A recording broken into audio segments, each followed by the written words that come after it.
Hello everyone. Welcome to my channel. Welcome to my channel, formerly Shirley's Channel Chatter, now Brainstorm TV1.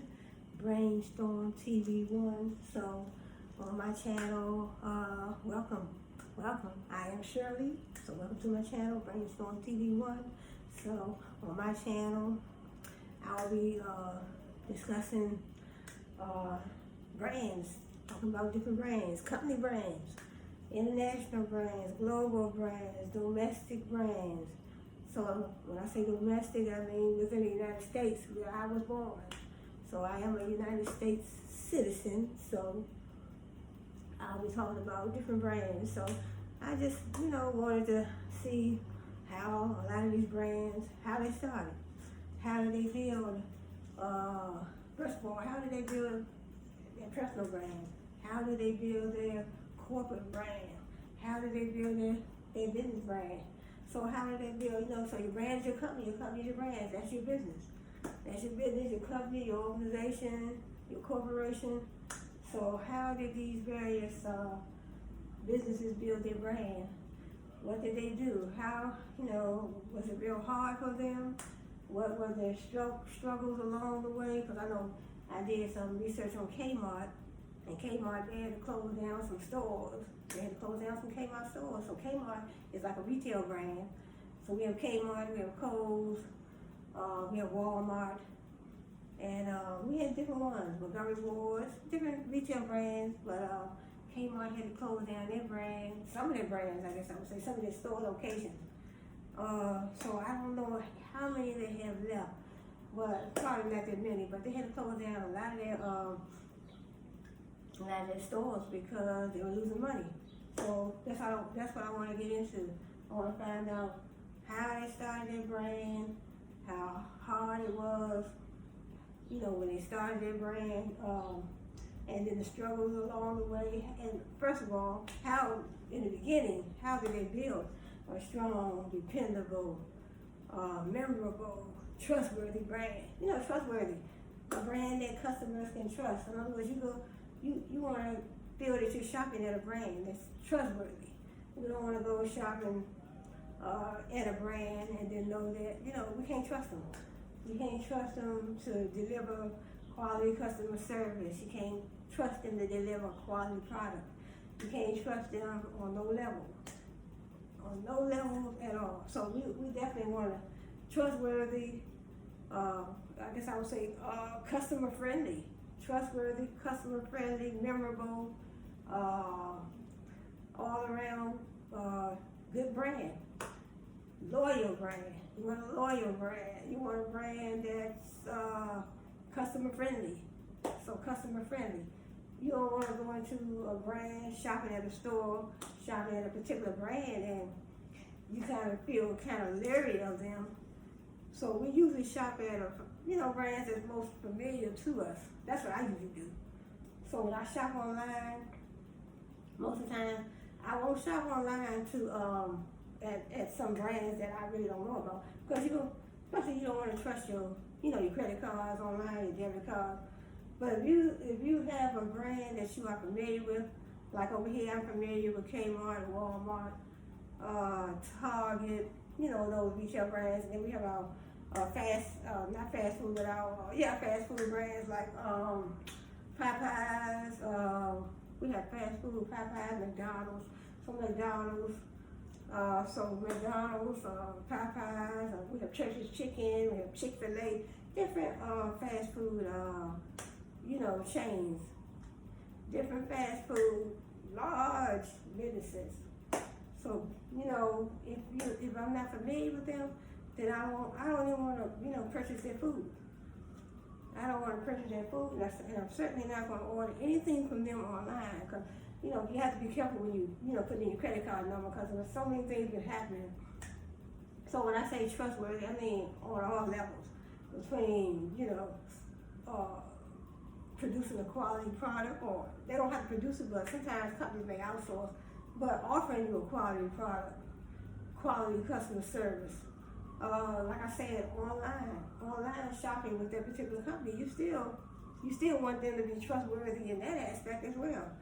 So those brands that I have just mentioned about, I just mentioned just now, are the domestic brands. Like those are the brands that are within the United States. Well, some of them may be global and international, but I also want to talk about today. Today I want to talk about some Nigerian brands. So I have here 10 made in Nigeria fashion brands. So I just thought about this probably like a day or two ago. I said, why not do some research on some international brands, some global brands? So I know some of the companies that started out in the United States, they also, branched out. A lot of companies also branched out internationally and globally. So with those brands initiated in the United States, but I wanted to find some brands that started out in Nigeria. And not only Nigeria, Nigeria, so that's in the continent of Africa. So, I want to find different brands, different international brands that start out internationally, not the brands that start from the United States, then they branch out. Because I'm pretty sure that Kmart, Walmart, Target, I don't know their exact reach, but I'm pretty sure that Walmart is, I think they do have some branches, out of the country, out of the United States. But I just want to touch base on some Nigerian clothing brands. So I have here 10 of them. So 10 made in Nigeria fashion brands. I have seen some Nigeria, fashion or outfits and stuff. So I kind of, I do kind of like some of their outfits. So just want to show you. Let me see. Just want to show you. This is just a couple of them. It says,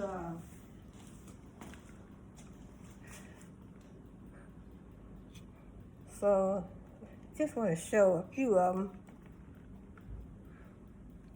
Okay, hold on. Let me get my reading glasses first, because I have to read something. So let me get my reading glasses first. So see, these are some Nigerian brands. Well, actually, let me go up to the top.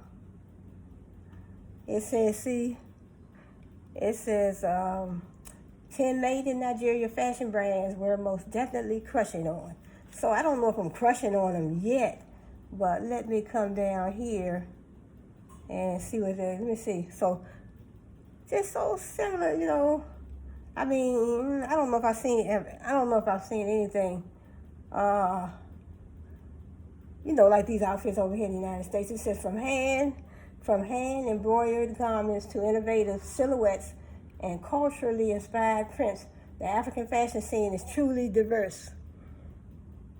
So the African fashion scene is truly diverse, with unique differences in design seen throughout every city in the continent. See, Africa is a continent. The good news is that everyone wears clothes. The better news is that all over the world, there are a myriad of designer clothing lines and greater chances that every fashion enthusiast and even the casual dressers have a long list of designers to pick from to supplement their wardrobe choices. So let me see what else they have. And like I said, this computer is kind of heavy. So let me see. It says there's absolutely no doubt that Nigerian brands are stacking their claim in the ever-evolving fashion industry as they are becoming more expressive and creative in their daring designs that appeal to many fashion lovers. Now more than ever, new brands spring up with cutting-edge designs that amaze us all. It says, for this reason, we've curated the top 10 Nigerian fashion brands we recently discovered. our top 10 fashion brands. So it's 10 of them.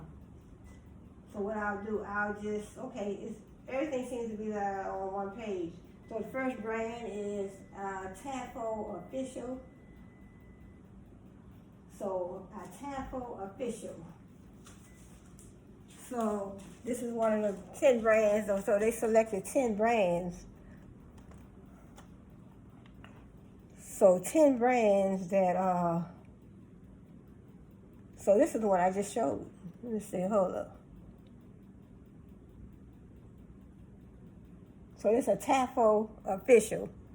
Atafo Official, formerly known as May Atafo, is headed by the incredibly popular and widely acclaimed Mayo Atafo. His story is a popular one.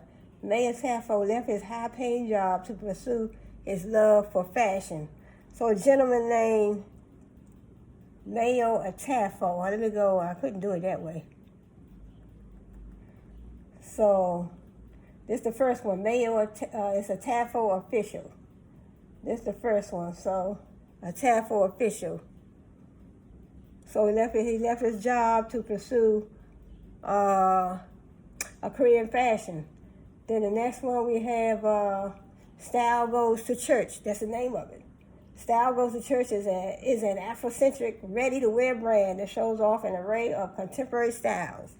Ankara fabrics, founded by Atafo Oluwo. See, they have them different names, over there in Nigeria. His name is, I don't know if this was a woman or a man, but it says Atafo Oluwo in October 2016. SGTC. So the name of that is Style Goes to Church. SGTC Clothing focuses on making affordable yet stylish African-inspired pieces available to women of every shape and style. So these are Nigerian brands. So I don't know if this is the designer or this is just the model, but this is Style Goes to Church. So this is from the Style Goes to Church brand. And the next one is Cotton Loops. So Cotton Loops is the next brand, probably one of our favorites on the list. Cotton Loops is a Nigerian fashion house founded in 2018 by Bolup Adebiyi. I can never pronounce those African names. A confirmed trailblazer. I guess I'd have to go back to Google and try to sound them out. And when you come to your, splitting up your syllables.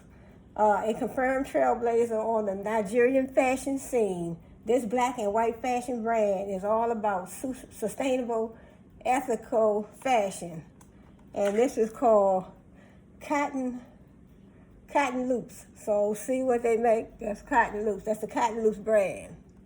So next we have, I wish I had something to hold this computer.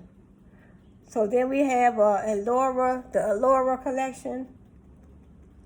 So their style is minimalistic but edgy. Best of all their outfits come with pockets. All this goodness. And we haven't even mentioned their 1,000 Girls program. So that's the Cotton Loops. So now we come down to the Elora collection. It says, looking for the perfect mix of fashion and modesty. Let me read from over here, because the computer's kind of heavy. Looking for the perfect mix of fashion and modesty. Elora is your go-to brand. Elora collection, a modest fashion brand that caters to modern and fashionable women in Nigeria and beyond. It was founded by Hafsa Mohammed in 2016. So the Elora collection, it was founded by Hafsa Mohammed in 2016. So this is the Elora collection. Hafsa Mohammed. So that's the Elora collection. That's pretty. I like the top. So Hafsa Mohammed. And so the next one we have the Orange Culture.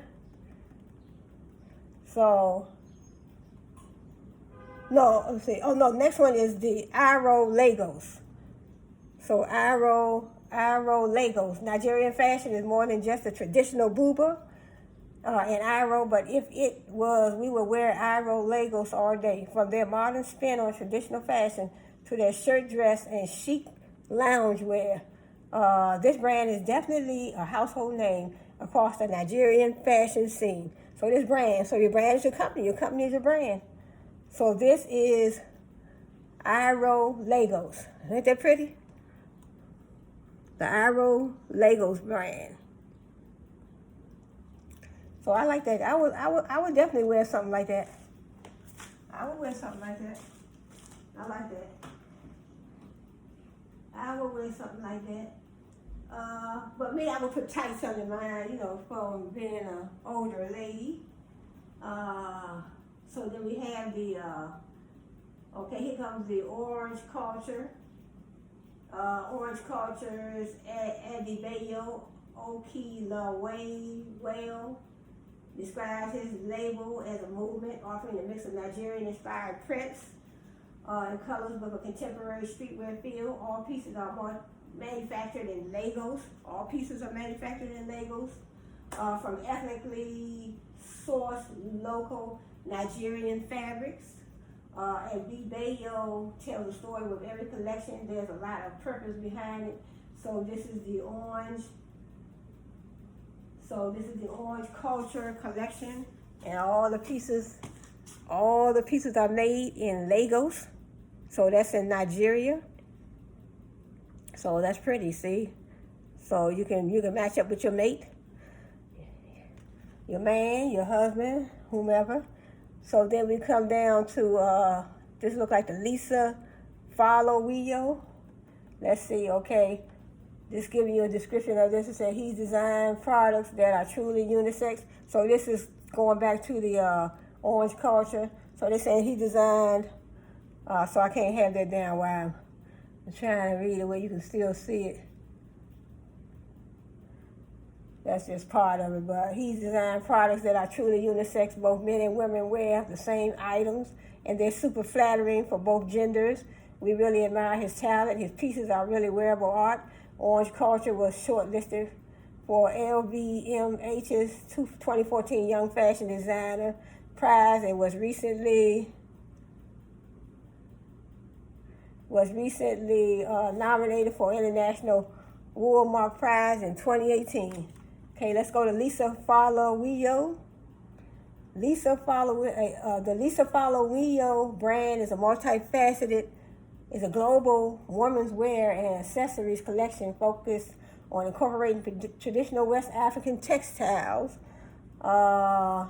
with modern tailoring techniques fused with its very own African-inspired custom luxury prints. The Folawiyo collection skillfully delivers contemporary garments.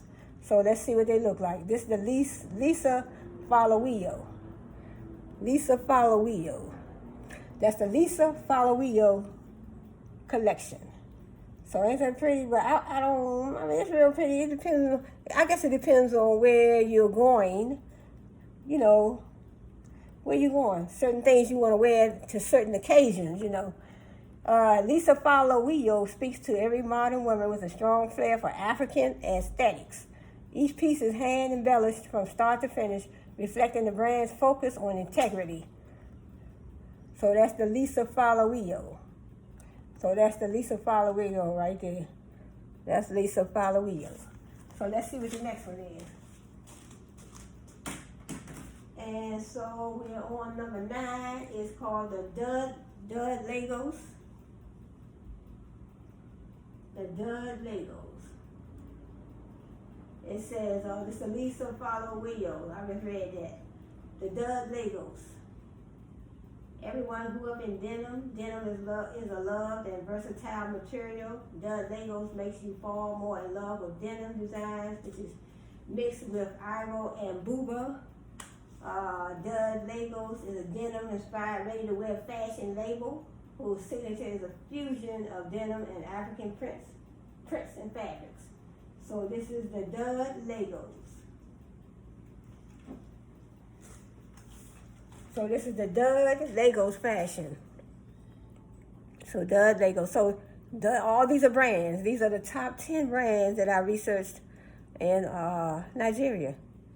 So this is the Dud Legos. So I assume that's in, all the fabrics come from Legos. It says the Nigerian brand's creative ability to merge the versatility, adaptability, and uniqueness of various materials, including lace, denim, and Ankara, to enhance each piece is what we love about them. And the last one is the Wanafuga brand. Okay, since 2014, the Nigerian brand has established itself across Africa as a go-to brand for timeless, contemporary, clean-cut chic. This woman-founded Nigerian fashion brand is dedicated to celebrating, encouraging, and empowering women through their designs.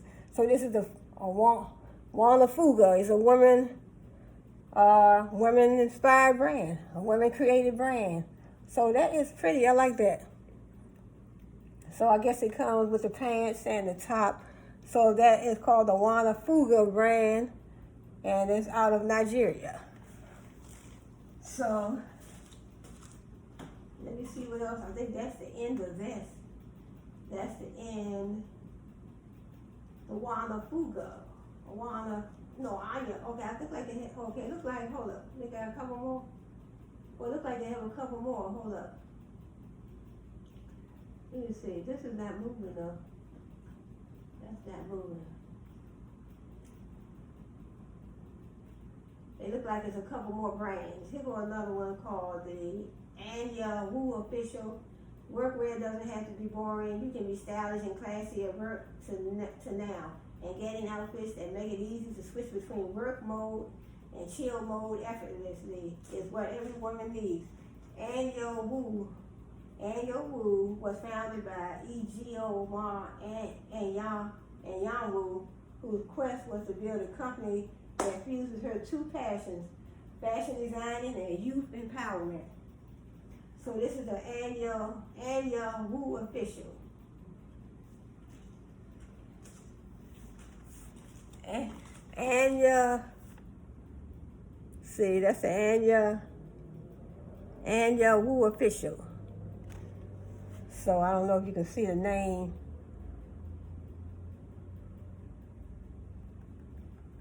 See, Anya Wu Official. So what I do, then I go down and they give you Anya Wu Official. There she go right there. So that's the Anya Wu Official. And then next we have, it says the brand creates high quality and stylish work and cocktail dresses to match the lifestyle. So Anya Wu Official, they have stylish work and cocktail dresses match the lifestyle and the ambitious and hard-working women of today. Anya Wu designs are classy, giving you that aura of understated elegance, confidence, and sophistication of the modern Nigerian woman. Nigeria, indeed. Let me take this over here and read it. It says Nigeria, indeed, has a wealth of fashion brands who are celebrated both at the local and international levels. Not only does African fashion provide styles for every type of wardrobe, but there are many designers creating one-of-a-kind and handcrafted pieces. Okay, and it says when you get a piece from these brands, you might be one of 3 people in the world to own that particular style. It's a special item that's born into your wardrobe. Most of these products are handmade. This uniqueness is also evidenced in the fact that globally, many people don't even know of these brands yet. I didn't know nothing about these brands, so I just decided to do some research. So I want to do some research on some other international and global brands. So I just want to shine light, I guess I would say. I don't mind maybe one day ordering something from one of these brands. What people are seeing now is fresh in their eyes, even though that's something they've been doing for over a decade, and that freshness gives the wearer an advantage. With these pieces on, they are introducing something that's truly unique to whatever environment they enter. So just imagine you had one of these pieces, but you know, everybody's so used to shopping over here in the United States. You know, we pretty much have the same, I guess, you know, not, you might have the same outfit, but similar taste. We have similar taste, but you know, with certain outfits over here are made a certain way and made with certain colors and made with a certain, I guess I would say, design. But those African pieces are truly, you know, they give you that unique look. So they're like, wow, they know that nothing like these outfits here or here, these African-made pieces, you know, being made over here. Well, they might have some African shops over here in the United States that make these type of pieces. But I just wanted to do some research and go, you know, right to the Nigerian source, right to the designers themselves, go to their, you know, go to the source. So let me see if there are any more. So let me go back to the top. So it says the top 10 fashion brands in Nigeria. So some of them, I would wear some of them. All of them I may not. But like I said, these are some nice. It depends on your style, what you're looking for. So which ones would I wear? I'll show you which ones I would wear. Okay, this says 10 made in Nigeria fashion brands. So these are the brands. Your company, your brand is your company. So just quickly I'll show you which one I would, you know, I mean, that one would not be my style, but then we have the top 10 Nigerian fashion brands. Atafo official, that's our Atafo official. We have the Style Goes to Church brand. Now that's cute, Style Goes to Church brand. I mean, I would wear something like that, but see, I would put a pair of tights under mine. And then we have the Cotton Loops brand. So that's cute. That wouldn't be my style, but then we have the Laura collection. Okay, the Laura collection, that's pretty. So all these are Nigerian brands. Then we have the Iro Lagos, so that's in Lagos. So I would definitely like something like that. That's a pretty dress. I would have to put a pair of tights under mine. Then we have the Orange Culture brand. See, Orange Culture is made by somebody named Folawiyo Oki Lawa. They have some funny names, but hard to pronounce. You know, when you're so used to seeing different names over here in the United States, then you're like, wow. Hey, Folawiyo Oki Lawa describes it, or that's a gentleman, describes his label as a movement offering a mix of Nigerian-inspired prints and colors with a contemporary streetwear feel. So this is a gentleman. And his name, okay, where did I stop at?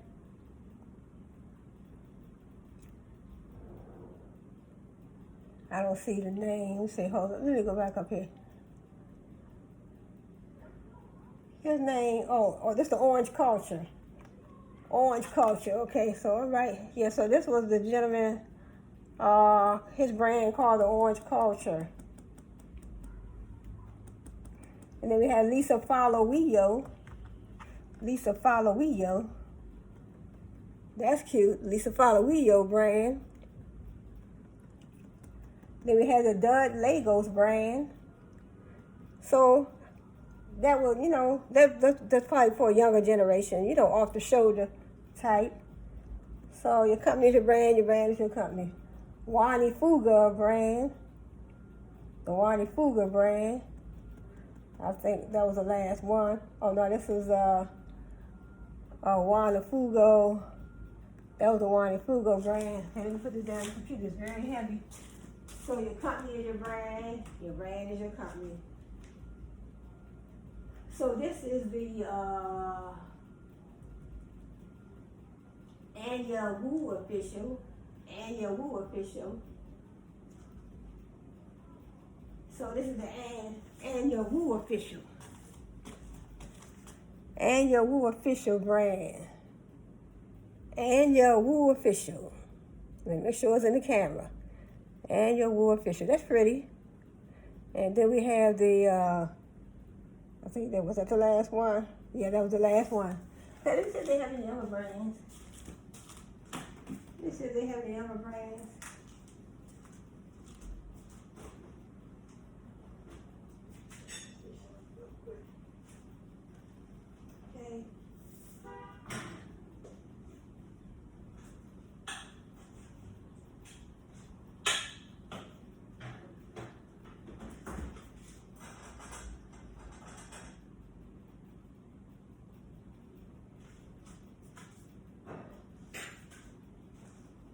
so that, let me see if I can find some more brands. Okay, let me go.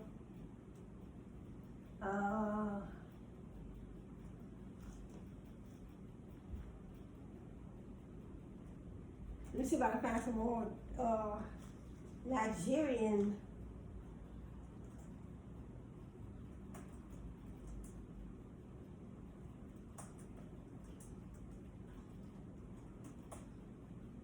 So it could be, let's see, clothing brands.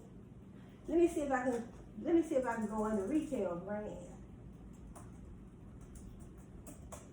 So Nigerian clothing retail brand list. Let me see.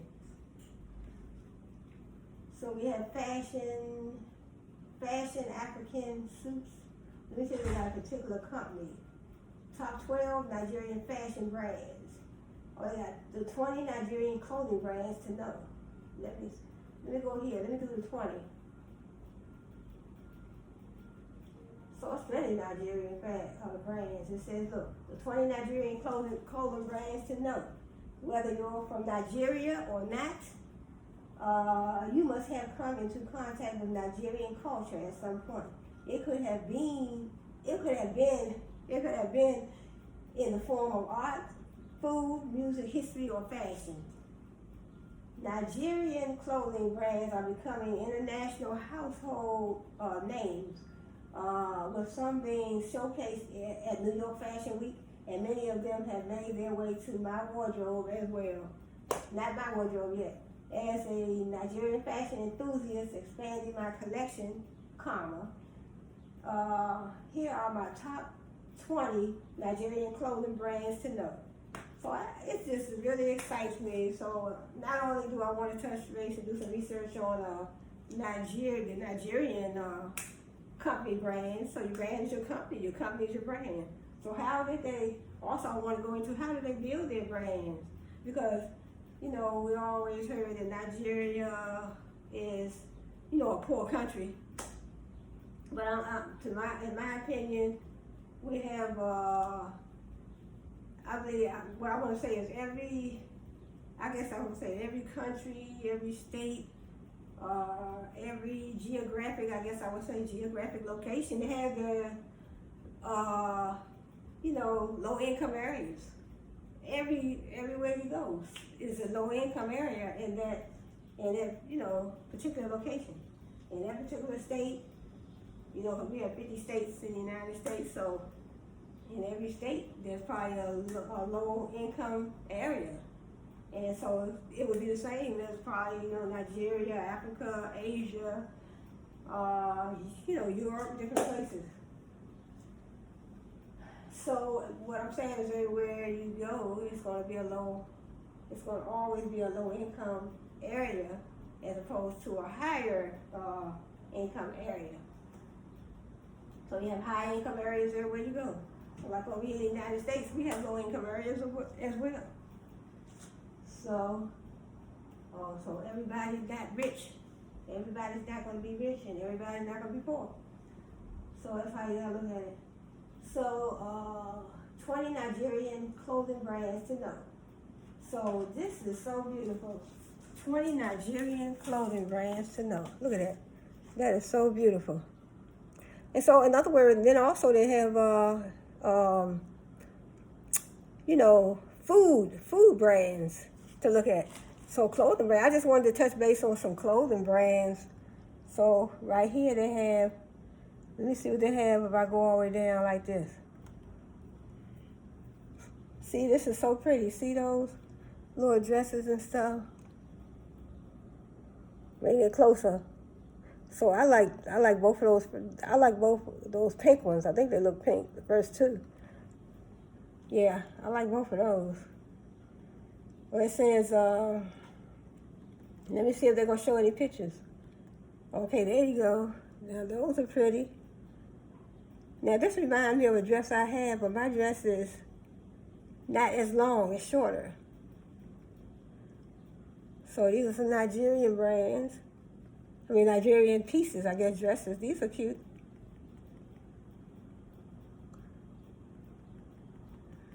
So let me see if I can find a particular brand. Oh, so in other words, oh, okay, they're naming the brands right here on the side. Let me see. They're naming the brands on the side. Let me see. Let me start over. Let me see what they're saying. They said the 20 Nigerian clothing brands to know. It says, whether you are, I just read that though, whether you're from Nigeria or not, you must have come into contact with Nigerian culture. So whether you're from Nigeria or not.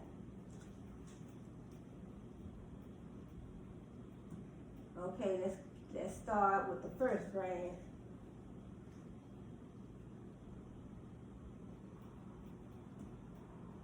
Well, start with the first brand.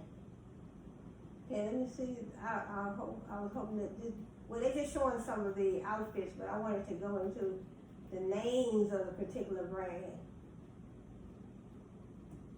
Well, maybe that is, let me see.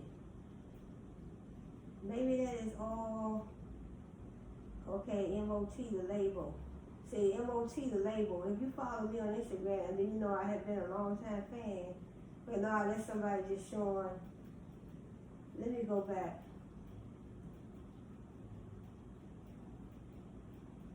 Let me type it in again.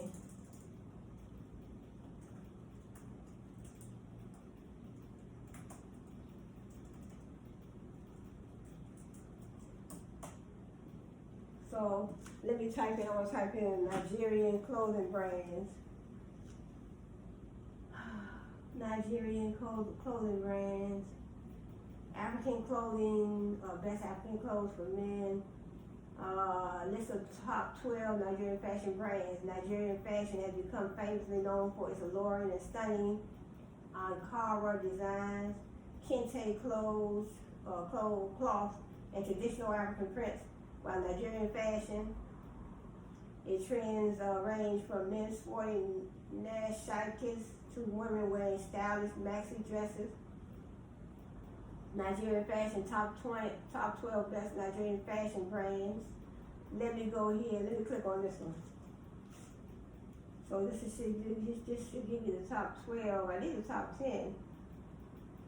List of top 12 Nigerian fashion brands.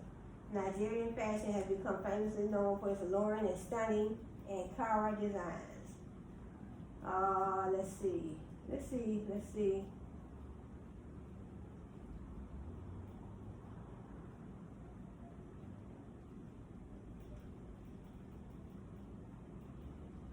Okay, so this is okay.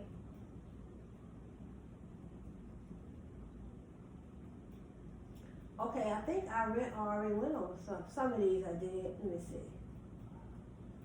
Alright, let me start with this one right here. We have the Atafo official. Okay, I think this is the one I just went over. So this is the 12. So this is the Atafo official brand. Atafo official. That's the Atafo official brand. Bring it a little closer so you can see. So that's a brand. Your brand is your company. Your brand. Your company is your brand. Brand is your company. Your company is your brand. And this one is the Zafan Sandco. See, that's a pretty dress. So this is the orange culture orange. I think I just went over the orange culture. So these are Nigerian brands. And this is the Lisa Folawiyo. Okay, I just went over these. But they're just giving some different outfits. And this is the DT clothing. So these are Nigerian brands. And this is so who is this one? This is the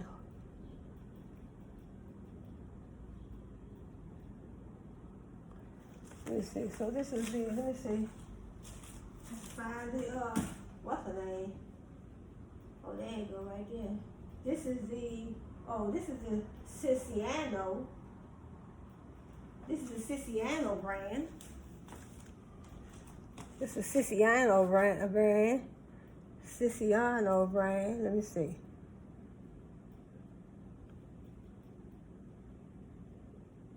Siciliano.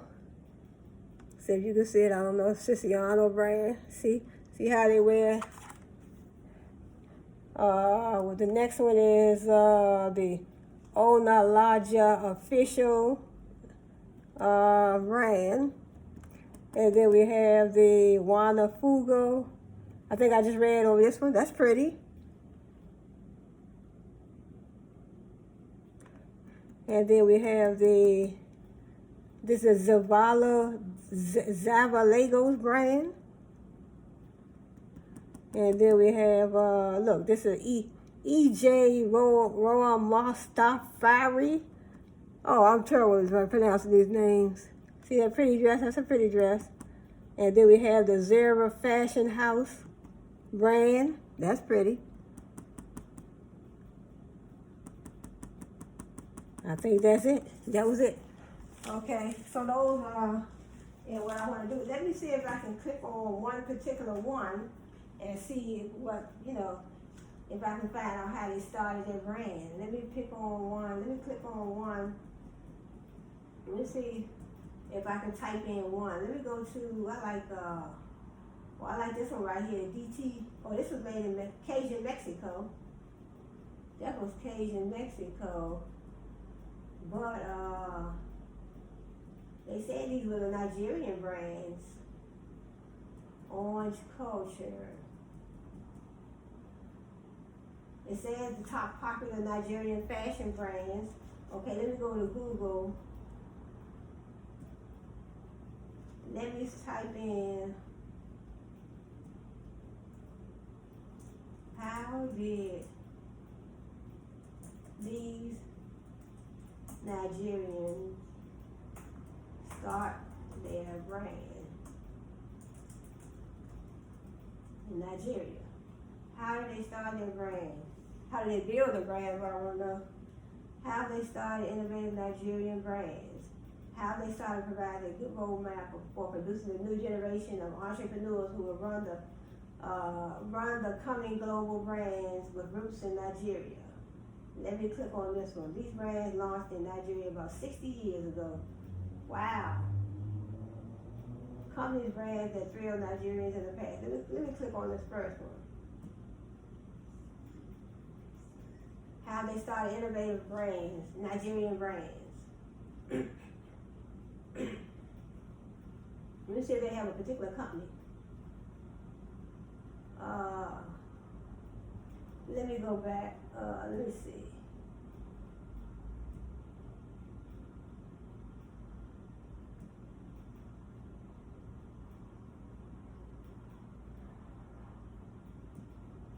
I want to see if I can pick one.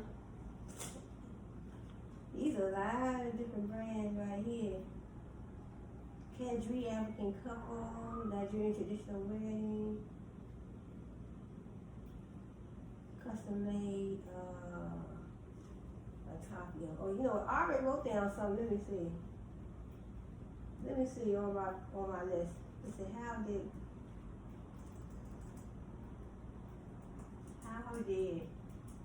the cotton loops of Nigeria start?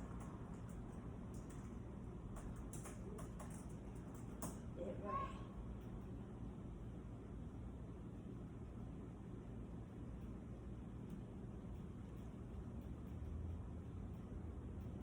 So the Cotton Loops is a sustainable black and white fashion brand. Let me go here. So it's different ones. I have a whole list. The first 10 that I did look up.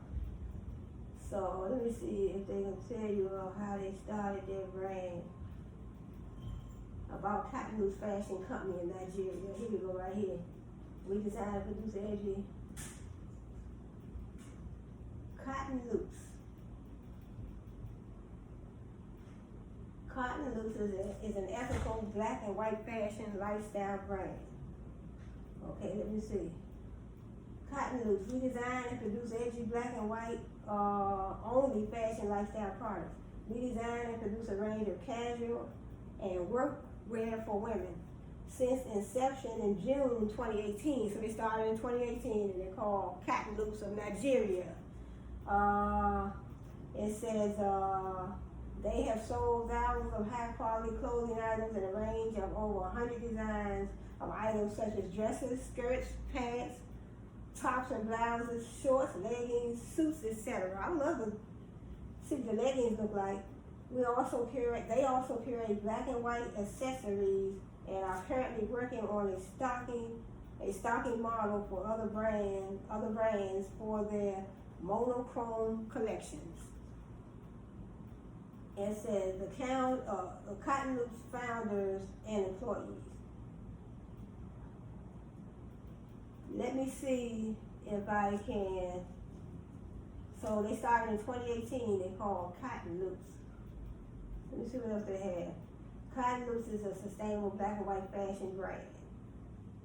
Cotton Loops is a Nigerian-owned sustainable black and white fashion brand. Let me see what else they're saying about Cotton Loops. Let me see. About Cotton Loops Fashion Company in Nigeria. Plus 2,349,073,770,351 plus 234-907-377-0351.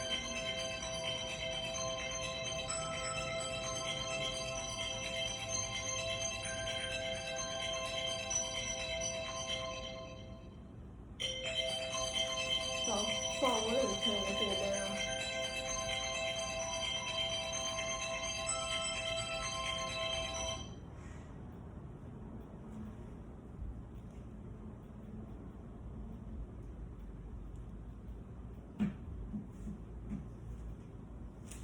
Yeah, so let me see how much time I have.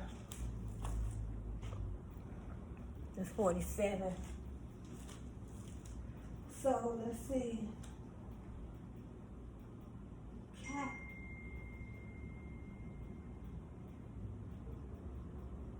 I'm trying to see if they can give me any more information. Well, Cotton Loops, they say they started in 2018. So, sustainable, Cotton Loops is a sustainable black and white fashion brand. 349,770,351 plus 234-907-377-0351.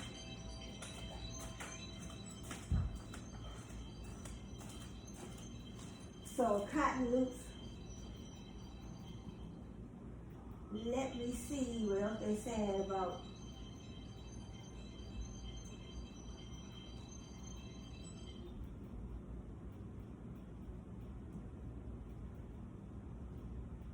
Cotton Loops.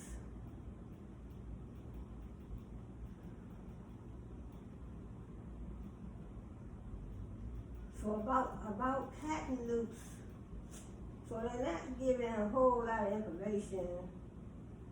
Well, they just saying, they do say that they started in 2018 and they have sold thousands of high quality clothing items in a range of over 100 designs. So in other words, dresses, skirts, pants, tops, just the same things that we sell over here in the United States in our clothing brand. Cotton Loops founders and employees.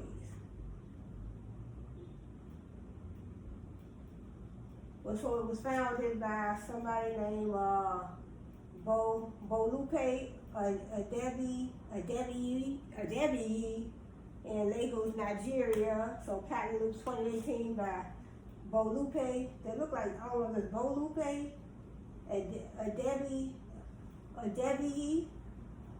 Debbie, Lagos, Nigeria.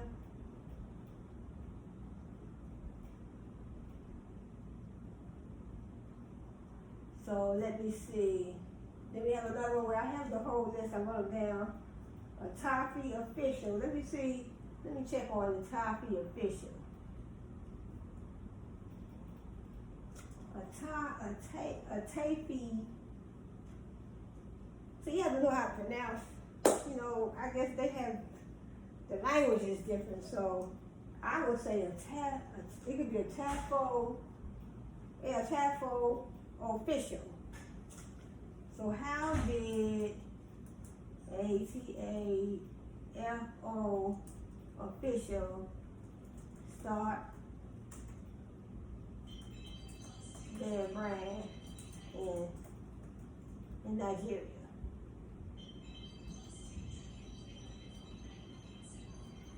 It said how Nigeria's May Atafo became the new face of Africa.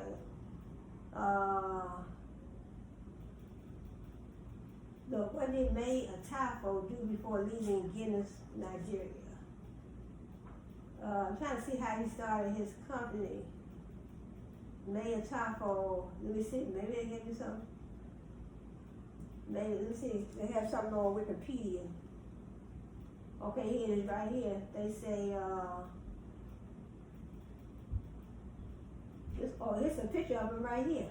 May Atafo is a Nigerian fashion tailor. I stumbled on something. Noted for his brand, Mayo Atafo. That's beautiful. He attended the Leeds-based Seville Royal Academy to train as a tailor. He was born in, what the heck? He was born in LFE, Lee Ife, Osun State, to a family of 9 children. He is married to Christine Atafo. They have 1 child. Atafo, upon returning from the United Kingdom in 2002, worked in various positions in the marketing department at British American Tobacco Nigeria. In 2006, he left to Guinness, Nigeria, where he sat as brand manager as of his resignation in 2010.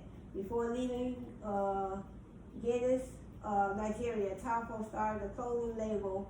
He started a clothing label made Atafo inspired that gained attention from celebrities such as Omawumi, Keenan Fessy. I don't know. I ain't no sense me trying to even. But this is May Atafo. So he started his clothing brand. In Nigeria. See, Mayo Atafo, his Nigerian fashion teller, noted he was a fashion teller noted for his brand Mayo Atafo, and he attended the Leeds-based Seville Royal Academy to train as a teller.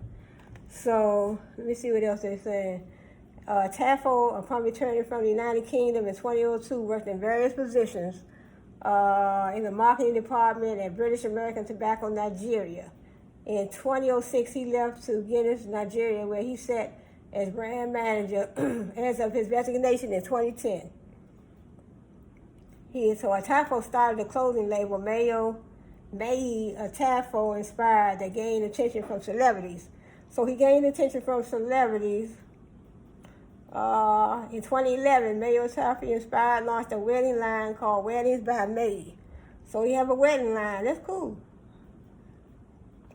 So this is one designer started his brand.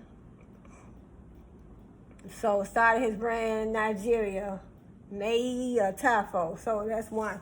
Let me see who else they have. Let me see. Atafo, that's probably the name of his brand is Atafo Official. Okay. Atafo Official. So he started, and then he also started a wedding line. So him and his wife, they have 1 child. So in other words, he left, they say upon returning from the United Kingdom, he worked in various positions in the marketing department at British American Tobacco in Nigeria. So let me see, you can read more into him if you want to. It's Atafo. So if you want to, look more, do more research on him and his brand. So he's from Nigeria, May, it looked like May Atafo. So he also has a wedding line, and then he has various other pieces in his brand. So he ran your company's your brand. So he built a strong brand right there in Nigeria. Strong clothing brand. So let me see.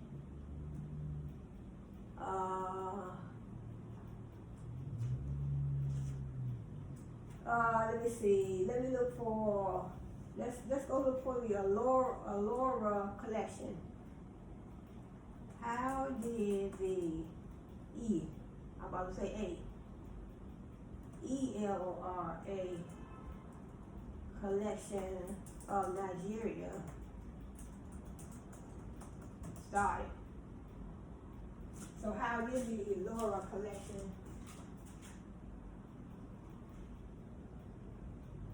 get started?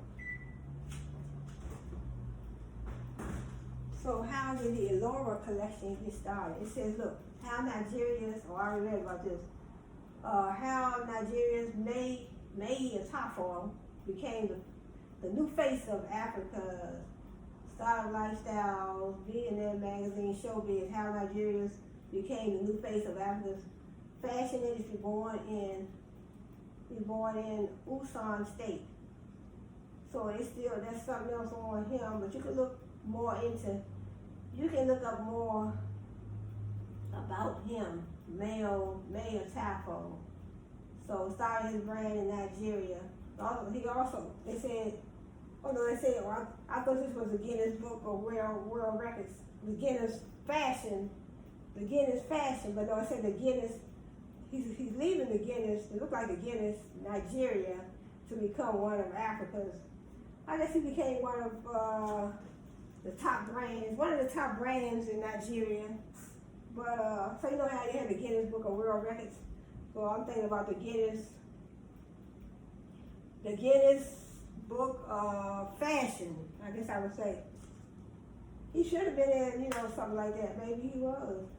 I don't know if they even have that, the Guinness Book of Fashion.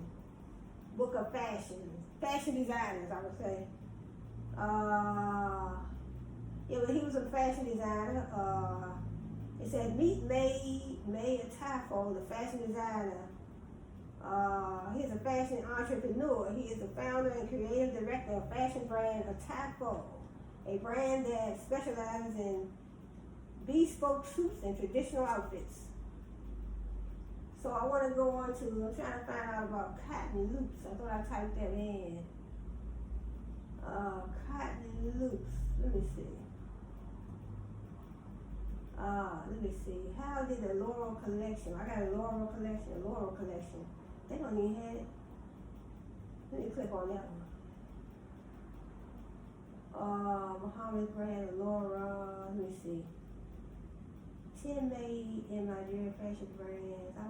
So what is a Laura collection? A Laura collection is a modest fashion brand, caters to modest, modern, and fashionable women in Nigeria and beyond. It was founded by Hafsa Muhammad in 2016. The brand focuses on designing. So I don't have nothing that you can. So this is the Allura collection. I'm trying to see if they have. See Allura collection. Started in Nigeria. Allura. Okay, let me go here for a minute. This is the Allura collection. Allura collection 2019. This is pretty. That's pretty. This is the Allura collection. So, their pieces are, a lot different from the United States people. That is real pretty. So this is the,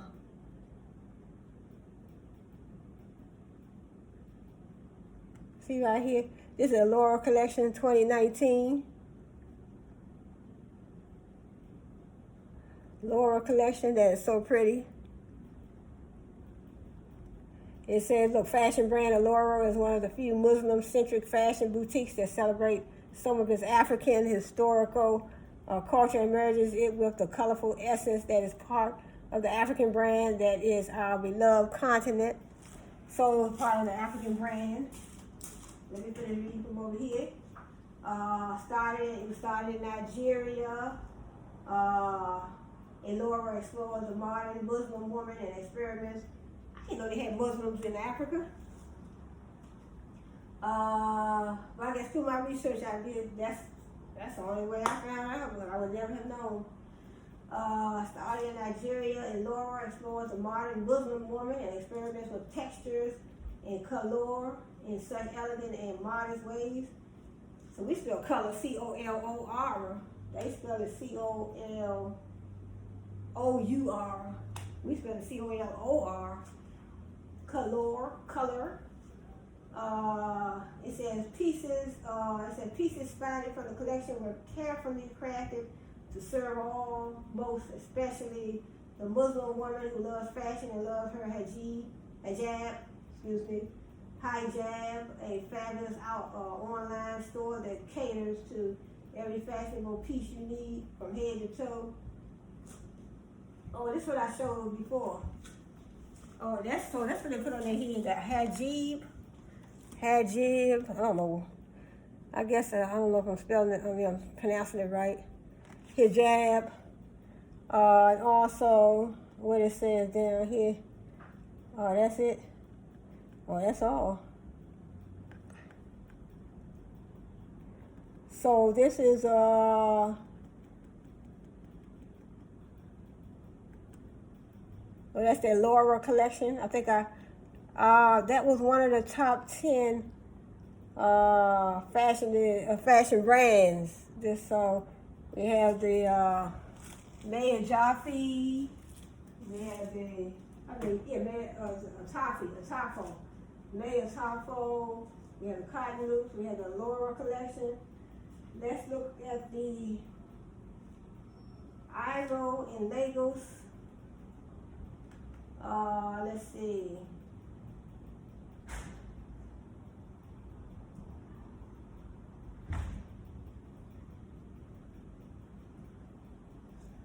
Let's look for Laurel, the IRO. Okay, how did the IRO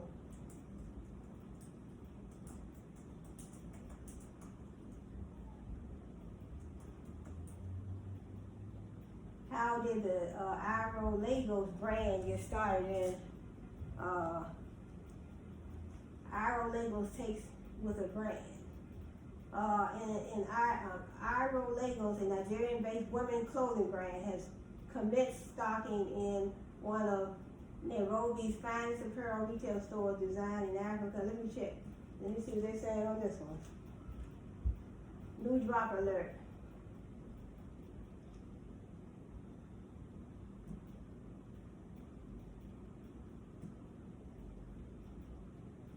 It says, new drop alert, IRO Lagos takes Nairobi with a brand new collection. So, let's see. And this is the IRO Lagos brand. So, the IRO Lagos brand. See, so, let me see if I can give you, see, this is the IRO. It says, new drop alert, IRO Lagos takes Nairobi with a brand new collection. So, IRO Lagos brand. So, this is the IRO Lagos brand. So, let's see what they're saying. So, see, that's what it is, the IRO Lagos brand. That's a pretty dress. It says, IRO Lagos, a Nigerian-based women's clothing brand, has commenced stocking in one of Nairobi's finest apparel retail stores. Designed in Africa Collective started off with a customized Nairobi collection inspired by Maasai traditional pieces and African print. So this is the IRO Lagos brand. Just showing you some of the pieces, the IRO Lagos brand. So ain't that pretty? This is definitely beautiful. So let's see, whatever, that's real long. So these are the IRO Lagos pieces from their brand.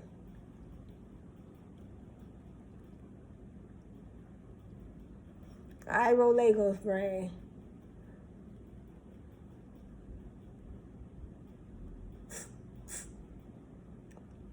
What's that, maternity? Must be a maternity collection. That's it. Ivo Labels brand. So it's a women-owned brand in Nigeria. I'm sure I have an ink pen. So it's a women-owned brand. That's what it says. They have a lot of nice pieces in their brand. So Ivo Labels is a Nigerian-based women clothing brand. Let me write that down. Let me see. So I know. Because when I get to doing my research, I don't have to do the same thing over and over. So this is the Ivo Labels. It's a women-based clothing brand.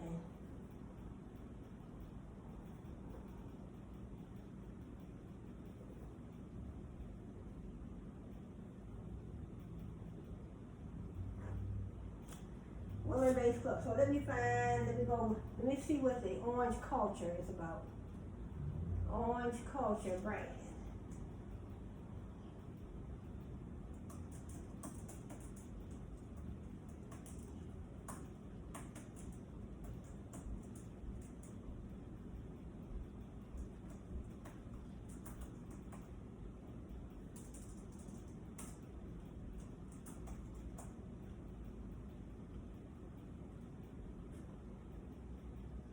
Okay, so I did this, the top 10 clothing brands in Nigeria. Well, and then it was top 10, and then it was like a top 20. So top 10, it was top 20, it was like a top 12. So I just listed the first top 10. So I just read about Atafo Official, and then I just talked about these different ones here. Style Goes to Church, Cotton Loops, their Laurel collection, Ivo Labels. So Ivo Labels is a women-based clothing brand. So you can check out some of these. So I'll put some of the names in the description. Check out some of these brands. They should have them online. So definitely they should be online, because that's the only way that customers are going to find out about their product line. So that's part of marketing. So you have to put your products and your services out, so potential customers can see what you have in your product line. So Orange Culture is a Nigerian menswear brand founded by Folawiyo Laweo in 2011. So Orange Culture, that's a menswear brand. So it's called the Orange Culture. And it says he started the brand after having worked with several Nigerian designers to turn his unique vision of fashion into reality. Since starting the label and an official runway debut at Lagos Fashion and Design Week in 2011, he's been hard at work trying to showcase orange culture to the world. So it's called Orange Culture. That's a catchy business name, Orange Culture. So let me see, Orange Culture, the Nigerian menswear brand. So let me see what else he's saying. Orange Culture, the Nigerian menswear brand.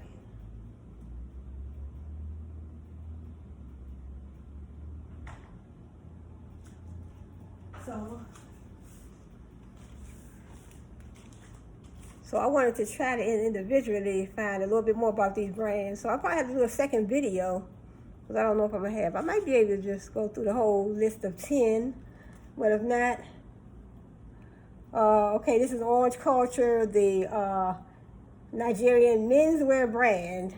Okay, so I just talked about the women's wear brand, and now this is a menswear brand. See, so look, they have the little sandals. It says, hold up, let me get this off of here. So those are some cute little sandals. I would definitely, it says as part of our behind the scenes series, we catch up with the creative and mind behind Nigerian fashion label Orange Culture. Nigerian fashion designers might not be on your radar yet, but Adebayo Oki Lawal, the founder and creative director of Orange Culture. So that's his brand called Orange Culture. So might not be on your radar yet, but see, Orange Culture. That's pretty for a man. So it's a men's fashion label. It said, why did you decide to launch a label? So this label here is called Orange Culture, and it's for men. It says, why did you decide to launch a label? He said he loved fashion since he was 10 years old, and it's called Orange Culture. It says he illustrated on every possible. It says I illustrated on everything possible, and it became my mode of communication. It says he left confident and happy every time he sketched, and knew he wanted that happiness to be a part of his future, even at a young age. So in other words, he started drawing sketches and, on pen and paper, sketching different designs, I guess. Since he was 10 years old. Yeah, it says he started by sketching women's wear and men's wear. And it says what was it about the latter that you came to prefer? They just asking him some questions. So he was sketching men's fashion outfits and women's fashion outfits. So I guess he started, creating more men's fashion. So he probably liked the, men's fashion better. And so it says I found there was a gap. I found there was a gap I needed to fill in the menswear industry in Nigeria. So that's what he felt. He felt there was a gap that he had to fill in the menswear industry, and in Nigeria, they needed to have a voice and be promoted globally. That's right. Because if you can promote your brand globally, global and international, so that's a nice shirt. It says, how have you found the process of launching an international label from Nigeria? It says it's been a challenge. Getting a global customer to buy into the idea of a locally produced menswear brand has been both a blessing and a curse. It's tough, but I've had great support from platforms like Lagos Fashion and Design Week, NEPC, and our amazing European PR made concepts, and consultant Rita Mouye, family and great friends. And how has Nigeria inspired your designs? It says it's been my home since I was a kid. My collections are very introspective, and I am a Nigerian, so therefore everything I draw out of me is inspired by the country. Shapes and prints are all inspired by emotions and conversations I have experienced growing up here. So naturally, he was born in Nigeria, so his fashion, was inspired by Nigeria. So that's cute. So see, that's his brand. That's real cute. Why not? Why not? Shoot, why not? Oh, look at that. That is so pretty. That's nice. That's what I'm talking about. That's beautiful. I guess that's it. Is that it? I think that's it. That's it. So that was an Orange Culture. So that was an Orange Culture brand. And so you can always read more into it. You can always, do more research on some of these brands. So we have Atafo, official. Then we have the Style Goes to Church. We have Cotton Loops. We have the Laurel Collection. We have the Iro Lagos. That's a woman-based clothing brand. Then we have Orange Culture. I just showed you some of the pieces. So Orange Culture is a menswear brand. Then we have the Lisa Folawiyo, the Dud Lagos, the Wanafugo, and Wu official. So let me see if I can find some pieces, some garments, I guess I would say. Lisa Folawiyo. Let me try Lisa Folawiyo. Let me see how. Okay, so I just read up on the orange culture, how he's been born and raised in Nigeria, so he started a brand right in Nigeria called Orange Culture. Orange Culture is a Nigerian menswear brand founded by Atafo Oki. Let me write his name. Orange Culture. His name is Adebayo Okelawa in 2011. So we started Orange Culture in 2011. Yeah, 2011. Okay, so let me see another brand, Lisa Folawiyo.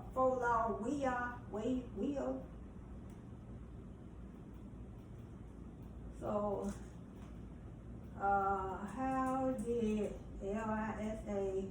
Lisa Folawiyo of Nigeria?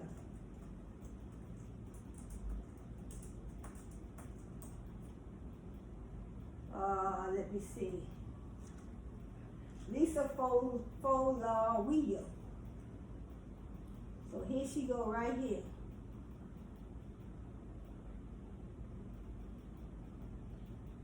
I think this is her right here. So we have Lisa. Okay, I'm about to cut short. My battery getting low. So this is Lisa Folawiyo.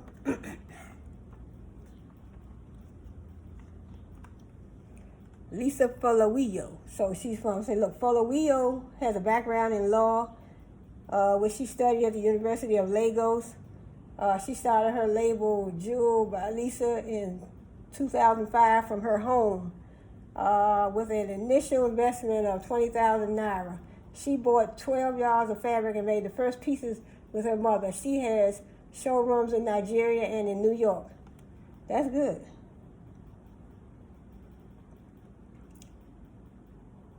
See more. So that was her. So that's Lisa Folawiyo. So she has a background in law, which she studied at the University of Lagos. She started her label Jewel by Lisa in 2005 from her home with an initial investment of 20,000 naira. She bought 12 yards of fabric and made the first pieces with her mother. She has showrooms in Nigeria and New York. So this is Lisa Folawiyo. So let me put it over here because this computer is heavy. So it is also says she has showrooms in Nigeria and New York. She incorporates traditional West African textiles such as Ankara with modern tailoring techniques and an emphasis on beading and sequin trim. It says with modern tailoring techniques and an emphasis on beading and sequin trim, Senegalese American actress Issa Rae has worn her clothing. In 2012, she was featured in Vogue Italia. So this is Lisa Folawiyo, and she has a background in law, which she studied at the University of Lagos. So that's what I like to do. Maybe that's also a brand too, the different universities. I can do that next. Look at some of the different universities over there. I would love to do that because they can show a picture. Maybe I'll do that on tomorrow's video because those universities, those are brands too. So all my videos will be talking about different brands. So international brands, global brands, brands that are within, domestic brands. So your company is your brand is your company. How do they build a strong, dependable, trustworthy, memorable, customer-friendly, customer-based brands that care about the customer, brands that make it their business to make sure they offer value to the customer. They offer value to the customer. They offer value, they offer quality products and services. So, let me see, she don't have, I don't see but one outfit, they said. So this is her wearing her own, so this is her wearing her own, that's her wearing at the bottom, wearing her own design. So Lisa, Folawiyo. So she has a background in law, and she has different pieces, you know, from her collection in New York and Nigeria. So that's beautiful. So I guess she had to have a visa to travel to New York. So it says she won the Africa Fashion Award in 2012. In 2014, she was one of the 8 emerging talents by Women's Wear. She was nominated. I mean, not nominated. I guess she was selected as one of 8 emerging talents by WWD Women's Wear Daily in 2014, and in 2015, she was featured in the BOF 500, whatever that is. I don't know what that is. BOF 500. I don't think we have nothing like that over here. I don't know what that is. So this is, it says she has showrooms in Nigeria and New York. That's, you know, if you want to see some of her pieces. So, matter of fact, let me click on the showroom that she had. Maybe she's showing some pieces. Maybe they're showing some different pieces at the showroom. So they're giving a whole lot of information on her. I don't see none of her. Oh, that's cute. Oh, but this is, oh, no, that's something else. I'll look for the clothing line. There's some of her pieces, but a lot of these are in black and white. Oh, they going up into something else.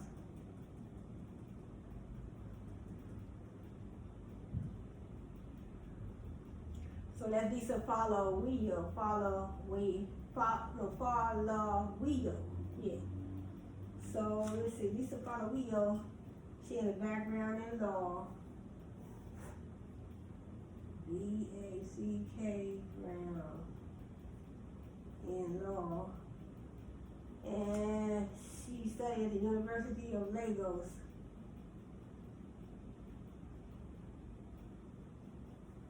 Lagos.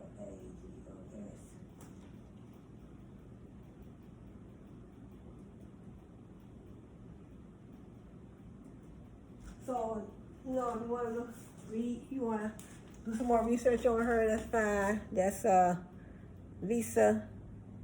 That's her right there. So that's Lisa Folawiyo. She has a background in law, and she started her company, her brand in Nigeria, Lagos. I think it's Lagos. Studied at the University of Lagos. She started her label. Oh, her name of her label, her brand is Jewel. The label is Jewel by Lisa. That's the name of her brand. So your brand is your company is your brand. So she built a strong, dependable, reliable, trustworthy brand right there in Nigeria. And she has a showroom in Nigeria and New York. So, you know, you can look more into her, I guess, when you look up online. So this is Wikipedia. So you want to find out more about her and her brand Jewel by Lisa. So let me write this down, Jewel by Lisa. J-E-W-I-S-A.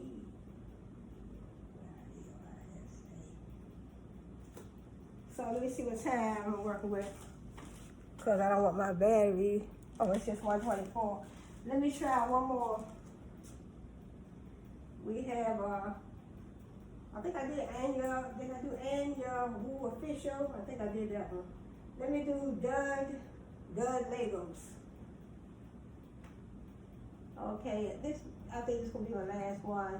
Dud Legos. Let's see, how did Dud Legos start? How did DUDL L-A.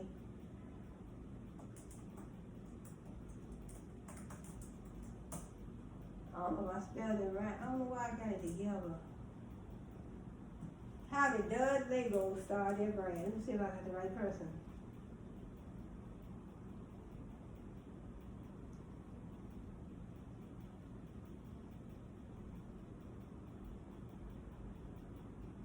It said Dud Legos is a denim-inspired, ready-to-wear fashion label whose signature is using denim in unusual ways to make athlete-inspired fashion pieces. The brand was founded by Duke Ukon-Nu in 2014.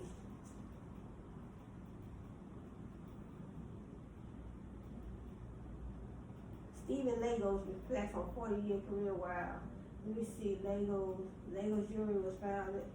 We got a company right here. There's a little brand right here called Legos Jewelry. I just stumbled on this one. Legos Jewelry was founded in 1977 by American artist and designer Stephen Legos. At age 17, he met his mentor, a Russian jeweler, who taught him the importance of jewelry craft and technique. It was then he began learning the lessons of old world craftsmanship and the importance of working with the highest quality materials. Stephen Legos founded the company at age 20. Since 1977, Legos has made more than 2 million pieces. Stephen Legos estimated. So this is I thought this was the Legos in Nigeria, but I guess this is the name. So I don't want to read too much on that one. Okay, that's his name, Stephen Legos. And his namesake jewelry brand, okay. The island of Legos was inhabited by the Yoruba fishermen and hunters at least since the 15th century. In 1492, Portuguese explorers arrived and began to trade, eventually followed by other Europeans. The area fell under the domain of Benin in the 16th century. By 1600, it served as a frontier town, and Benin limited its local presence to soldiers led by 4 military commanders. Legos, Neiman. I'm trying to find this Duty Legos. Oh, wonderful. Well, let me go on to the next one because I don't even know if I even wrote their name down right.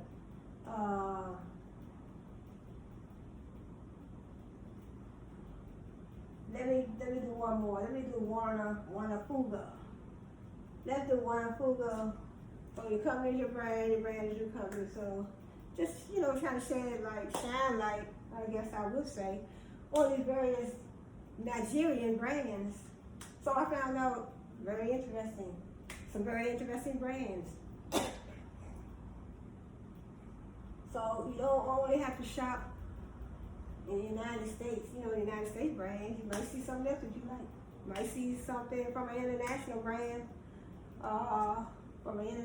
that you may like. You might see an outfit that you may want. You might want a dress. You might want some pants. You might want some jeans. But you never know. So let me just do one more. So when I get started on this, I don't want to stop. But I know I don't want to make my video too long. And my battery is getting low, so matter of fact, let me see. Let me get my charger.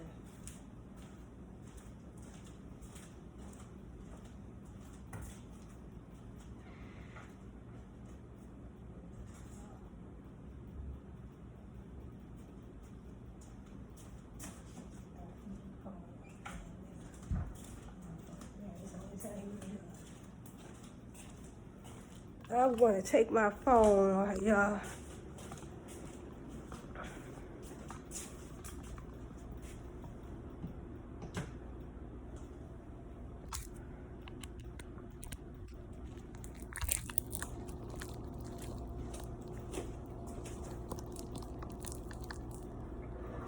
So, I had to, my phone was going down. So I had to come over on the other side of the, So, like what I'm saying, your company is your brand is your company. So,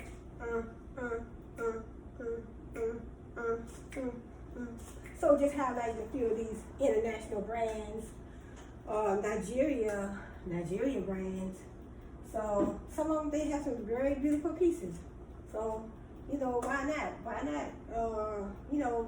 It doesn't make a difference where you are, where you live. It doesn't make a difference if you you grew up poor. You grew up poor, you grew up rich. Do what you want to do, follow your dreams, follow your heart. If you want to start a brand, start your brand. Take your time, save you some money. If you're working, save while you're working. Also, you can get your, write your business plan. Write a business plan, marketing plan. Don't just jump into it. Find out about the niche before you get into that particular market. You might not want to deal with clothing. You might not want to be a clothing brand. You might want to do something else. Your brand might be a beauty brand. Like we have Rihanna. Rihanna has Fenty Beauty. We have KKW Cosmetics. And we also have KKW Beauty. I think it's KKW Beauty, Fenty Beauty, and we also have Cali Cosmetics, Cali Baby, Cali Skin. I think you have Rihanna. I think you have Fenty Skin as well. So don't let nothing stop you from following your dreams, follow your heart. I had a brand I started, Shirley Beauty, because my name is Cheryl, so Shirley Beauty, but I kind of stepped back a little bit because I want to do some more research, and I just want to, I just wanted to take a step back, because sometimes it takes a plan, it takes a team, it takes funding, it takes money, it takes a plan, a business plan, marketing plan. So before, it takes, look into the niche, do some research on your competitors, do some research on your competitors in the market. Say, for instance, you want to get in the beauty industry, you want a brand, you want a beauty brand, you want a clothing brand, whatever type of brand you want. Do some research so you can find more about the niche before you get into it. So I should have took my own advice, really.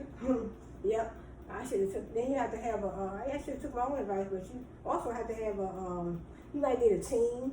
First of all, you start with your research, your plan, your business plan, your marketing plan. How much money do you want to spend? How much money do you have to spend to start your business? Are you going to have a team? Are you going to have employees? You have to think about your target market. You have to think about your marketing channels. Social media marketing, are you going to use social media marketing to market and advertise your business products and services? So just start out with a marketing plan, business plan. That's the first thing.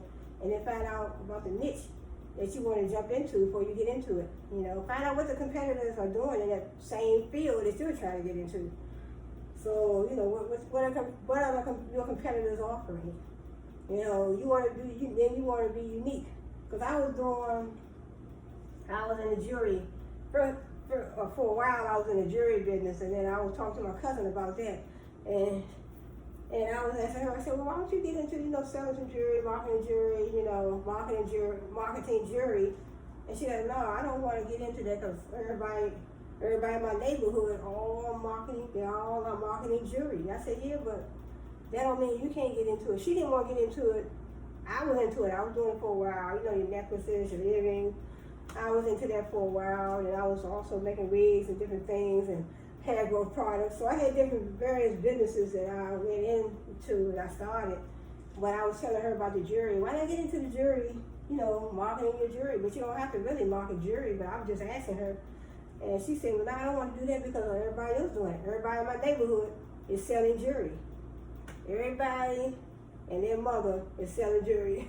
So, but that was her response. But the thing is, everybody's selling everything. So that shouldn't even be a response, because just go to the store. How many brands of bread do you have? How many brands of pants do you have? How many brands of shirts, dresses do you have? How many brands of t-shirts? How many brands of these hair bundles do you see? Everybody's selling everything that everybody else selling. But the thing is, you have to bring something unique to your marketplace, to your brand. Bring something unique to your brand. That's why they say it's good to benchmark, do your research, and see what other companies are doing. So if you can see what other companies are doing through your research, see what your competitors are doing. See, because you can do something better, something unique. Or even if you do some of the same things they do, you can also put your swing on it. When you put your swing on it, you'll put your swing on it and do things differently. Do things trying to make it as unique as possible. You know, you're trying to pull customers into your business as opposed to them going to your competitors. Because we all are out here selling the same thing. We all are, you know, we all do the same things every day. We all eat every day. We all walk every day. We go to school. We all do the same things anyway. So why not? Why wouldn't you think that we all will be doing the same things in the marketplace? Everybody going to college, everybody eating, everybody going to school, everybody going shopping, everybody going to the park to have fun, everybody having families, everybody raising kids, everybody getting, not everybody, but you know, different people getting married. We all doing, in families is what I'm saying. In families, we all are doing the same things. We all shopping, we all buying bread. So, I mean, that should not be a response. The response should be, well, you know, I don't want to get into business right now because, see, a lot of people say, well, the market is saturated. Every market you try to jump into is saturated. Well, saturated means there's a whole lot of people in that particular market. But that's how it is. That's how the world goes. That's how the world is. The world goes around like that. The world goes around like that. Everybody's in all these same, you know, markets. So, you know, you find people that's into the computers, people selling computers, people selling cars. You go, what if you say, well, I don't want to get into selling cars because everybody else selling cars, so many people selling cars. Of course, you got the BMW car dealership, you got the Cadillac, you got the Mitsubishi, you got the Hyundai, you got the Hyundai. You have different brand of car dealerships. So everybody's selling everything. So that wouldn't be a good response. But let me see if I can find this last one. So I just went to the grocery store yesterday, and I'm looking at the bread. It should be on one of my videos. I did a few videos that I went out in the field. I was blogging. So I went to the market, and you see a whole, not just a shelf, but the whole row, whole aisle of nothing but bread, all different brands. So inside this, when you go to the market, you may have a aisle. In our grocery store, we have different aisles. You might have the bread in one aisle, then the next aisle you might have the potato chips in that aisle, and you have different aisles, but you have all different brands. So what if they were thinking the same thing? Oh no, I don't want to sell no bread because there's too many different bread brands on the market. I don't want to sell no cars and make no money and open up my car dealership that I had, you know, invested my money in, and I invested my money in, I did my research, and I did my business plan, my marketing plan. I don't want to invest in that now because there's so many other car dealerships out there. Nah. Follow your heart, follow your dreams, and just because somebody else is, you know, opening up businesses and opening up brands, so your business is your brand is your business, your company is your brand is your company. So your brand is just your business, that's your company. How you build that brand is very important. You want to build a strong and dependable, strong, dependable, memorable, trustworthy, customer, I guess I would say customer friendly brand. A brand that offers loyalty to the customer. A brand that offers value, customer value. You don't want your customers to come purchasing items and you don't have, you know, you're not offering any value to your customer. And you want to always do something memorable. When I say you want to create a memorable brand, you want a brand that stays in the mind of your customers so they can come back. Because if I don't have you in my mind, like if I shop at your brand or in your store, if I don't have nothing etched in my memory that's good about your brand that make me want to come back, then 9 times out of 10, I'm not going back. So that's why when I say a memorable brand, a trustworthy brand, a valuable brand, a brand that offers quality customer service, quality products.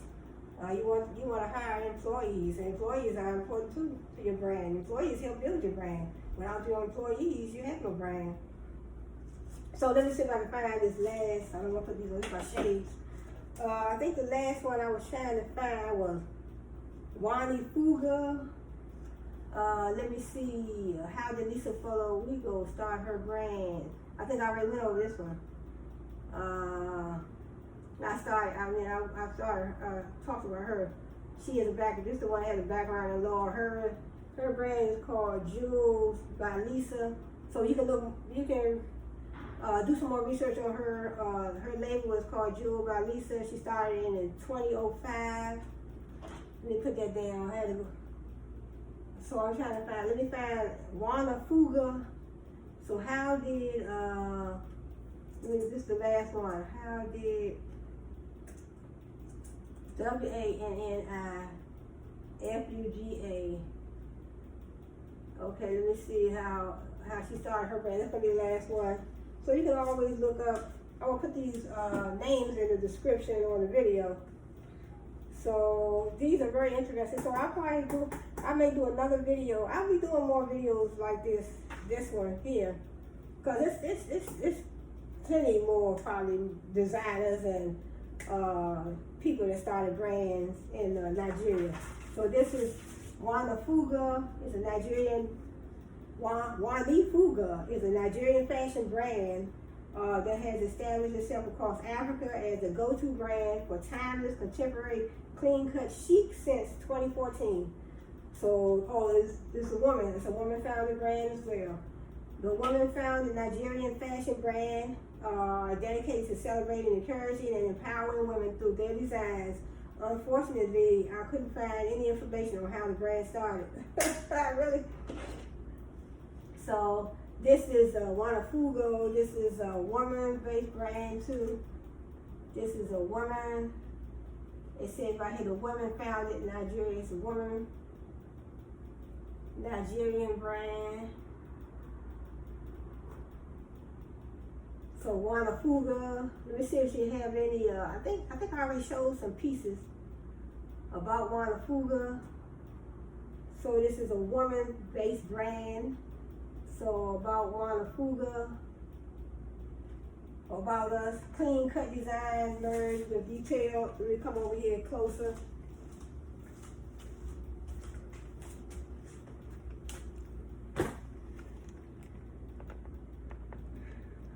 So that's one of the pieces in the Juana Fuga brand. It said, look, clean cut designs merged with detailed craftsmanship that suits the quintessential lady's body, defines Juana Fuga. Juana Fuga.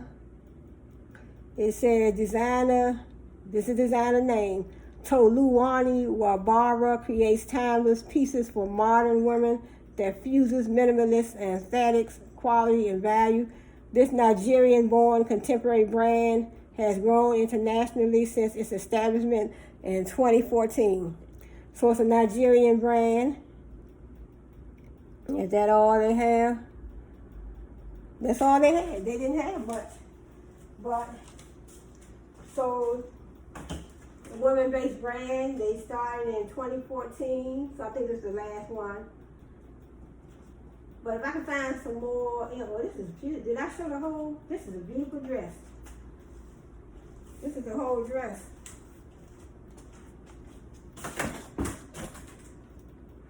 So this is, that's the whole dress. And that's the Wani Fuga. See at the top? Wani Fuga. So Wani Fuga. That's just one of the pieces in the Wani Fuga Nigerian-based brand. So Wani Fuga, and the designer name is, I'll put this all in the description. The designer name, let me write her name down. Wani Fuga. Designer name, Tolu Tuwani Wabara.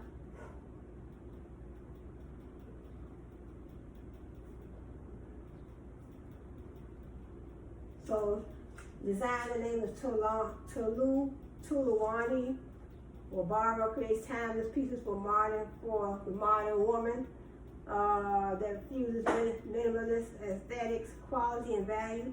This Nigerian-born contemporary brand has grown internationally since its establishment in 2014. So the brand That's good. The brand has grown internationally, so that means over here in the United States, people probably wearing some of her pieces. They've been sold internationally. So I think I'm gonna close on this video. Don't want to make it too long because a lot of times when I make these videos too long, they are hard. Well, they take a long time to upload. So just want to say thanks for joining me. Shirley's channel formerly. Now I am Brainstorm TV1. So Brainstorm TV1. So right now I'm just doing a series now where I am highlighting various company brands.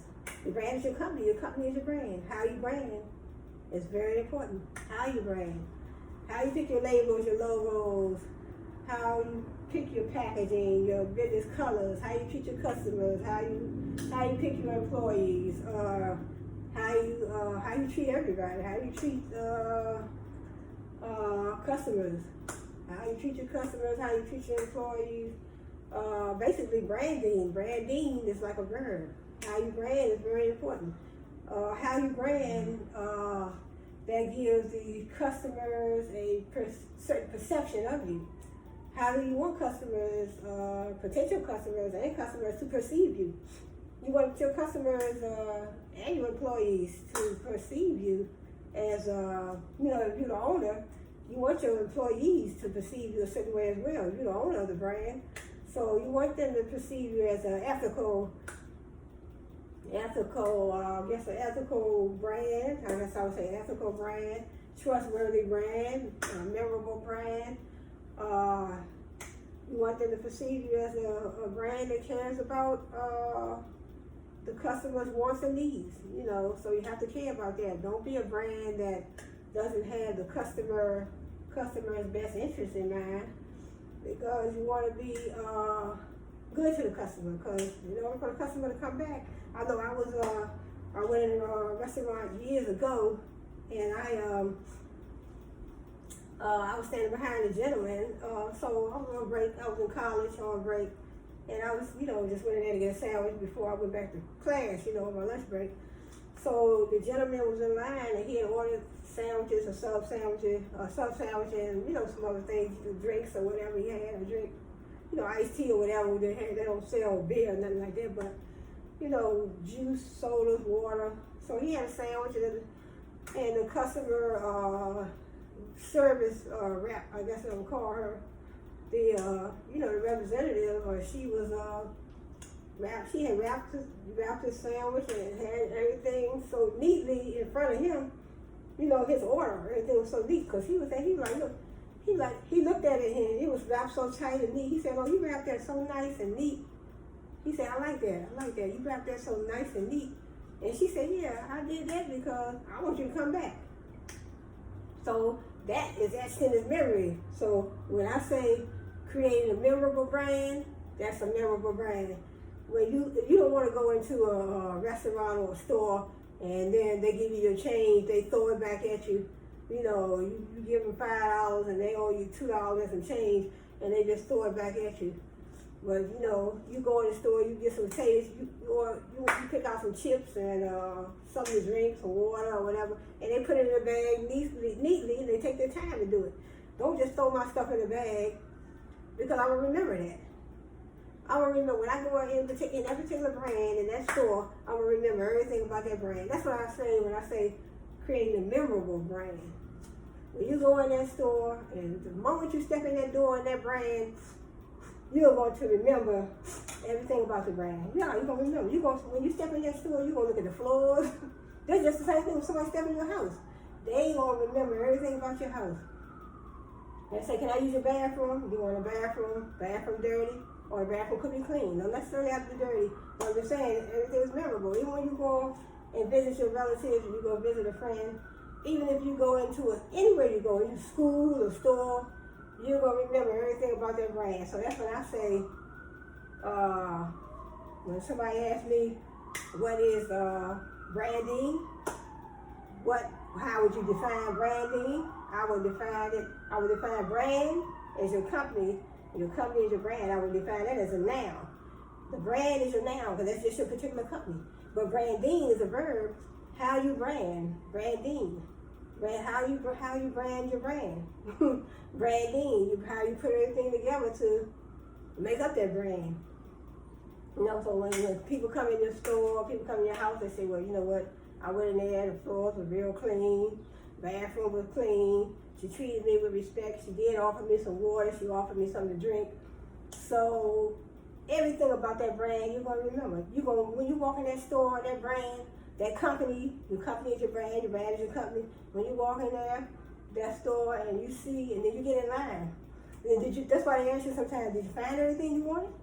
Did you find everything you wanted okay? So they always ask you that. Then when you get in line, then they say, you peeking out the customer service. I'm in line now. I want to, see, I'm picking out the whole brand. When I first walked in that door of that brand, of that store, the brand is the company, that store, that company, that brand, when I first walked in the door, I'm observing them, analyzing everything about the brand. I'm looking at the floors, I'm looking at how the customer service, how they treated me when I paid for my product or whatever I paid for. I'm looking at everything. So when I say branding, that means you're putting everything together concerning your brand. Your employees, particular employees that you hire, you want to hire employees that care about the brand. You want to hire employees that, that's why a lot of times when when you apply for some of these jobs, I know when I applied for several jobs and they had me doing like a little, I don't know if we call it a test, but it's like a little entrance exam sort of. But they ask you those questions, what would you do if the employee say, the customer, what would you do if the customer say, I tried to reach out to someone in the company, but I didn't get no response. And then they have A, B, C, or D, and you pick the one. Sometimes they have you do those little entrance exams like that, because they want to see where your head is, how you're thinking. And they said, I think one question was like, it was several questions. I think it was like 30 questions or something like that. I had to do 2 of those for 2 different job positions that I was applying for. And they want to know those particular things. What would you do if the customer asked you blah, blah, blah, and the customer said, what would you do if the customer said, I wanted to return something, but I didn't get no help? And then they have 4, multiple choice. So you pick which one. So I can't think of the exact question right offhand, but those are the type of questions that they will ask you before they even hire you. They want to know where your trained authority is when it comes to certain things, as far as, trying to deal with customers. Because customer service can be very intricate. And then also they ask you, how many years of experience do you have with customer service?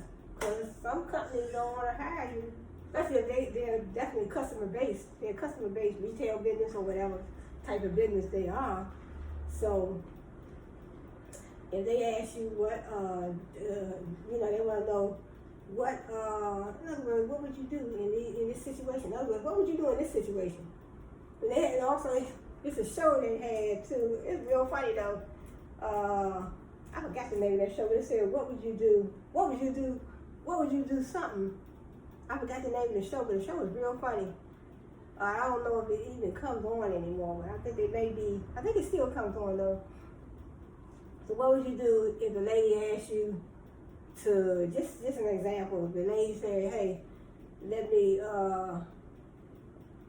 hold your husband's hand or something, something like anything. It wouldn't be nothing like that, but just something just to think off the top of my head. But the show is real funny, but those are the type of questions, not that question, but when you're dealing with customer service, they want to know, we don't want to hire nobody that's not going to be able to deal with a customer. If the customer have a problem, we want to know that you have the customer's best interest in mind. You have the customer's best interest in mind. So that's where they had a little tests or entrance exams before before they hire you. But I had to do 2 or 3 of those. I think three of them. That's what three different jobs. But so when you're dealing with a customer, that is very important. So, but I'm not gonna hold this video too much longer. I want to say thanks for joining me, and come back again. Brainstorm TV1. So right now I'm just highlighting different brands. So your company's your brand is your company. And I was just looking at these Nigerian brand owners, how they started. So I might get into some more Nigerian brand owners probably in my next video. So I want to say thanks for joining me. So comment below, subscribe below, Brainstorm TV1. Give me some ideas. Give me some ideas of some different, of any brand that you think I might need to know about, or you want to let the world know. Let me know, because I'll be glad to do my research. I'll be glad to do my research and find out more about these brands. So, brands. So, starting your own brand is, it can be, I've heard some people that that have already started their brands, like Bougie Barbie, everything Ebony, different ones. They have a lot of young ladies, a lot of gentlemen on YouTube that started their brand. This brand still going strong. So what they do, one thing they tell you, never give up. Don't give up. But first of all, think about things first before you start. Your business plan, your marketing plan, how much money you want to put into your brand, and think about everything you have to spend starting your brand. Because you got to think about if you're going to hire employees. You think about packaging, logos, labels. You're thinking about business licenses, occupational permit, and you have to pay for a registered agent. I think in one video I might have said $250 a month, but I think it's $250 a year if I'm not mistaken. But I have to look back into that. But I know I did. I had an LLC before, but I dissolved my LLC because I'm thinking about, I didn't have my business plan. I was trying to move too fast, so I didn't get the operating permit and all that. I just did the LLC. So you can get an LLC, but then you still have to have operating licenses. So that's all separate. So that's why I say don't just jump in the business because somebody say, go ahead and get your business, get started. Yeah, go ahead and get started. Yeah, but do your research before you get started. Don't get started because somebody else tell you to get started, because you have to pay the registered agent $250 every year. Then you have to get a business license. Depending on your state, you have to look at the rules in your state. So I know where I am at over here in the state that I'm in. Business license has to be renewed every other year. So business license has to be renewed every other year. Then you still have to have the operating license. Then you have to have the occupancy permit. Then you have to have a registered agent. You definitely have to have a registered agent because they have all your tax paperwork, different things of that nature. They help you with your paperwork. So you have to have a registered agent because you don't want to get in and get behind in your taxes. And that's another thing you have to, if you make more than 400 per, I think it was 400 a year. I think if you make 400 or more per year, you have to put that on your business income as business income on your taxes. So yeah, that business plan, marketing plan, business plan, that's the first step. That's the first step. So start out with that. And then sometimes you can always talk to what kind of lawyer would you need? I don't know if it would be an intellectual property law lawyer. Maybe you may need a lawyer like that because also you will want to later get a trademark for your business name and your business products. So all that, I'm not a lawyer, but that's good to have too. LLC, because I would have been Shirley Beauty LLC, limited liability company that gives me protection, legal protection, in case somebody try to use my business name, my business name is trademark infringement, so limited liability company, so you get an LLC, trademark your business name, your business product, so it's just a lot.